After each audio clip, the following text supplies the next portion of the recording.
नमस्कार मंडळी, अंगारकी चतुर्थी स्पेशल आज आपण बनवूया चुरमा लाडू. त्यासाठी आपण घेऊया 1.5 वाटी गव्हाचे पीठ, थोडा बारीक रवा, 1 चमचा तूप टाकून मिक्स करूया. आता त्यात थोडे थोडे पाणी टाकून घट्ट असे कणिक मळून घेऊया.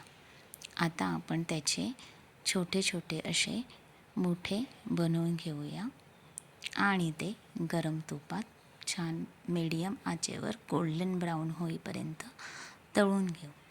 आता त्याचे आपण असे तुकडे करून घेऊ जेणेकरून ते लवकर गार होते आणि ते आता मिक्सरमधून बारीक करून घेऊ.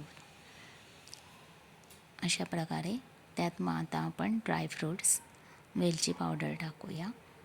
अर्धा वाटी तुपात अर्धा कप गूळ टाकून तो वितळून घेऊया आणि तो या मिश्रणात छान मिक्स करून घेऊया.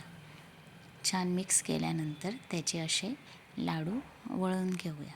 तयार आहेत गणपती बाप्पासाठी नैवेद्य चुरमा लाडू. धन्यवाद.